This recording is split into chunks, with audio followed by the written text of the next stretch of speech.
layer onto the complexity of the match. Yeah, he was just always a step ahead. And of course, the character matchup did not do John Numbers any favors. I feel like it would have even been worth it to try his secondary core in just after getting blown out in one of those games. I don't know. He did, of course, take the first game of the set, though, so he felt confident. Either way, we're going to be kicking off the losers semifinals between the second best player in Connecticut, LingLing, and the best player in Virginia and the entire DMV, DC, Maryland, Virginia area in WaDi, with his trusty Mewtwo, who has yet to even be touched in this match. We're seeing just a ton of denial of space for LingLing to float around on. WaDi having no trouble with pressuring out LingLing. Yeah, I feel like if we're talking pure matchups here, I would estimate that Mewtwo has a heavy advantage over Peach. I don't main either character, so I don't know really hands-on, but just looking at their tools, Mewtwo has gigantic disjointed hitboxes, down tilt, and then even back air and up air. How is Peach going to contest with that, right? And he also has a great charge projectile that can blast through her and control so much space, even just threatening the charge that says, hey, Peach, come to me, and then shield, jump out of shield, forward air, get off me, or neutral air, for example. There's just a ton of tools that are at the disposal of Mewtwo for stopping these approaches from Peach. And even on that same note, if Peach gets the opening that she needs, the floatiness and how large Mewtwo is can elicit some pretty solid combos. And LingLing, of course, being a Peach who's able to convert any of those small hits into tons of advantage. But it's going to be WaDi who's taking the lead here.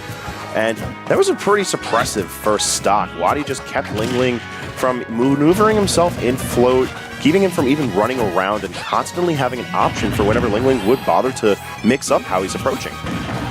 And even though he got a respectable 65% on before dying, it just felt so one-sided in the moment.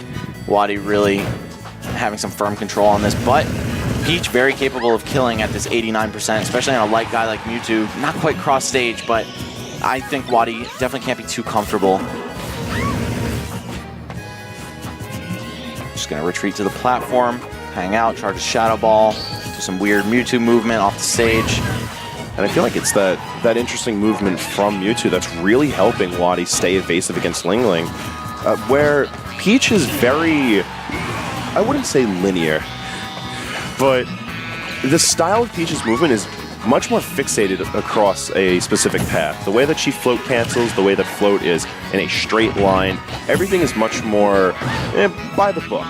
Where Mewtwo, incredibly fluid. The way that he maneuvers through air dodge, the way that he's able to ledge cancel, how he can use multiple specials to off-position himself. Yeah, double jump cancel with Shadow Ball charge, confusion to gain like a 2.5 jump. Oh, wow, and even though the whole down air got out, he was still in knockback the whole time. WaDi gonna take that. Not the most convincing game that we've seen in this top 8, but definitely a solid margin for him. And I don't know what LingLing is gonna be thinking about, but I would say start with a stage change because the quarters might be too close on Smashville. Yeah, I'm thinking something along the lines of triplats. Dreamland's going to be where we're moving, and I like this because not only is it giving LingLing a bit more lateral space to breathe, he's not going to have to worry about getting killed off the sides too much, but he wants to keep that ceiling blast zone within the realm of possibilities for his kills, because with Mewtwo being light, Parasol's going to be a lot more open of an option than any of LingLing's previous opponents. Yeah, I really do want to see some janky kill with that before this tournament ends. I really want to see it, but I don't know if LingLing can deliver. The time has to be right. Of course, can't just be throwing out that up B for no reason, but if there's anywhere it's going to happen, I would assume it's Dreamland at the top platform. And even at that, if LingLing isn't able to get any of those unconventional and janky kills through Parasol, there's still a lot of upward kill movement through a dash attack, which, while it's diagonal, certainly has a lot of vertical lift to it. Up smash, which we've seen LingLing kill with multiple times.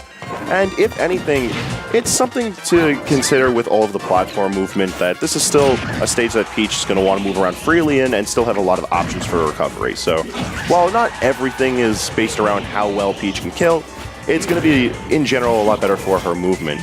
Unfortunately for LingLing, that's not really reflected in the current match at hand, as WaDi takes yet another stock, but only having 62% on board. Yeah, this pick a little bit of a double-edged sword because Mewtwo has all that room to run around, charge, and throw Shadow Balls kind of freely, whereas on Smashville, he couldn't quite hide quite as well. But LingLing also enjoying the space, I would say. And the platform pressure is nice too. That shield, though, looking on the verge of breaking. Yeah. He didn't bring a big enough shield for this match, and it seems that LingLing's constantly putting pressure out onto it. If there's anything that LingLing is being able to contest, it's that unsafe movement on the ground from WaDi is really showcasing that at any moment LingLing could blow him up. But once the battle's taken to the air, Mewtwo's feeling a lot more comfortable with the status on hand. This is LingLing's chance. He's got to close the stock out here before things get too far away from him. Yes, dash attack. No! He goes all the way to the corner. And that's some matchup knowledge there by WaDi, because most people probably don't intuitively know how to DIP just dash attack, but he's like, no, I know where this is going, so I'm going to make sure I stay alive. And that's the mark of a top player, man. Such a deep intrinsic knowledge of a rather odd matchup, I might add. Both of these being aerially oriented characters that we don't see represented in close proximity as far as regions go. They're often a matchup we'll see at nationals or a super major occur, but when it comes down to a regional level like this, WaDi showing profound knowledge in how to handle this matchup, and LingLing kind of looking at a loss on how he's supposed to be approaching this style of Mewtwo play. Yeah, you can kind of see the despair in his face a little bit.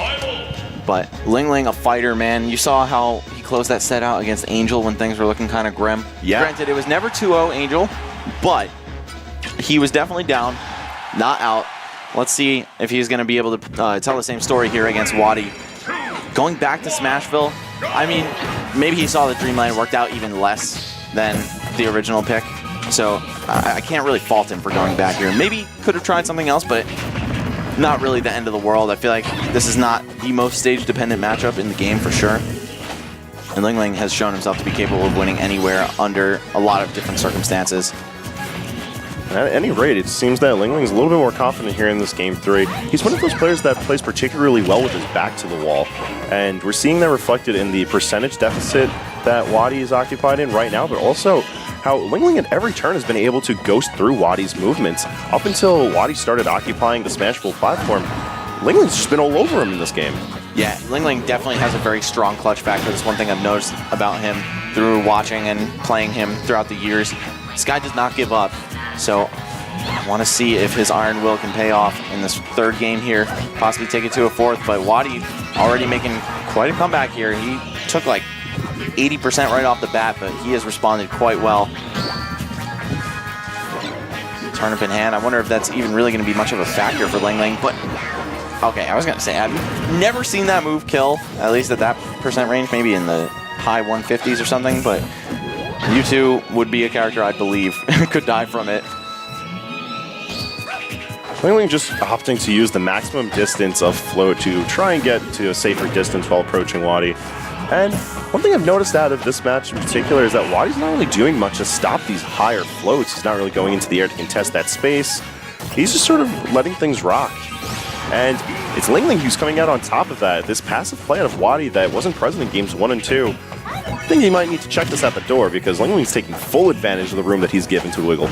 I love how LingLing detects the fear, sees the shield, and just goes for Peach Bomber into continuing his block string. However, he needs to dig a little bit deeper because WaDi is still ready for it. Full charge Shadow Ball or like 95% charge going to close out the first stock. And now we have a really tight game. Just runs in with the up smash. Yeah. It's safe damage. The drift on it is phenomenal. Yeah, I was going to say, when he's going for these higher floats, WaDi has a couple options aside from meeting him halfway in the air. He could just stay on the ground and up tilt or up smash and reach him up there. Mewtwo has such huge hitboxes that it would be silly not to try that. And you see even at not kill percents, WaDi going for that up smash exactly for that reason. LingLing, are you about to get 3-0'd, or do you have something left? Oh, the movement around the Shadow Ball was super nice and just canceled his double jump with float. Got back down to the ground with forward air very quickly, keeping that offense to him. We're seeing a ton more drop zone aerials out of LingLing in this game, and it's really going far to help assert his control over it as he prevents the 3-0 and is going to move us into Game 4.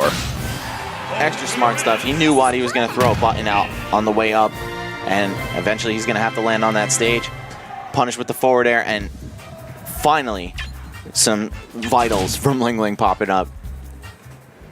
He was flatlining for a bit, but he's back in there. If he takes one more game, we've got an even set.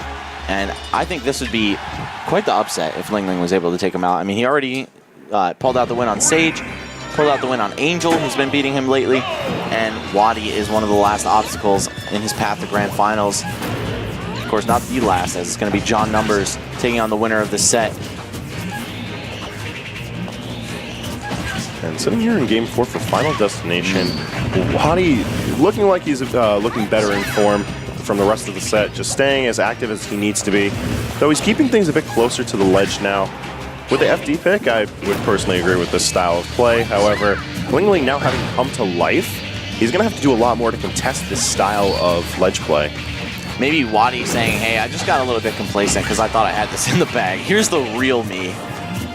Oh, that was sick. The B reverse to start facing him again and slide a little bit toward him. Just go for the grab because the fear of the Shadow Ball was already instilled in LingLing. And there we go, sniping him out of the air. Those higher floats not going to matter in the face of WaDi's up smash. Wow, that still was active? The Peach Bomber all the way through. That wasn't a, I feel like if it was a full charge Shadow Ball, it would have eaten it, but she just glided right above it.